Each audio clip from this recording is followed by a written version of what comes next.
আমরা ফোন দিছি, ফোনের মাধ্যমে কোনো তার সংবাদ পাওয়া যায়নি, ফোন বন্ধ। এখন পর্যন্ত কোনো সংবাদ তার পাওয়া যায়নি। নাম? নাম আসমা। আপনি কি হন বিস্তারিত বলেন। আমার বোন, আমার আপন ফুয়াতো বোন। আপনার নাম? আমার নাম শেখ সাদি। আচ্ছা, এই ব্যক্তির নাম হচ্ছে শেখ সাদি আর ওনার বোন হচ্ছে আসমা, যিনি মিরপুরের রূপনগরে যে আজকের অগ্নিকাণ্ডের ঘটনাটি ঘটেছে সেই ঘটনায় উনি ওনার বোনকে হারিয়েছেন। এখন পর্যন্ত ওনার বোনকে উনি খুঁজে পাননি।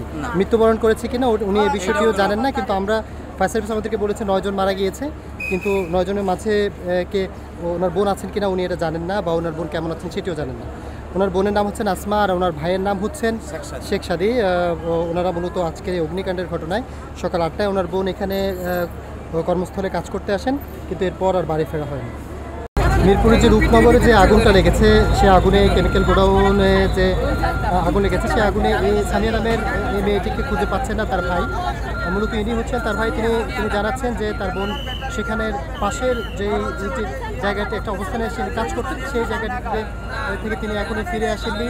তাকে এখন পর্যন্ত খুঁজে পাওয়া যায়নি। এই জন্য তিনি সাংবাদিকদের কাছে জানাতে এসেছেন তার বোনকে যাতে খুঁজে পাওয়া যায়। এবং লাস্ট 7:30টায় তার বোনের সাথে তার কথা হয়েছে, অর্থাৎ তিনি 9টায় কর্মস্থলে এসেছেন।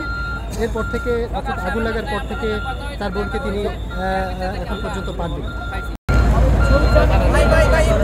এই ঘটনা কি হয়েছে আপনার? 7তলায় কাজ করতে, ওনাকে খুঁজে পাওয়া যাচ্ছে না।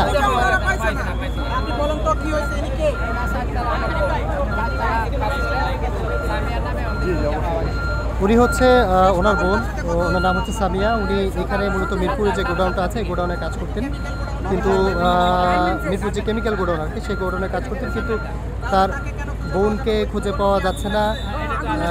এই জন্য তিনি এখানে সাংবাদিকদেরকে ছবি সহ এসেছেন, যাতে কোনোভাবে তার বোনকে যদি খুঁজে পাওয়া যায়।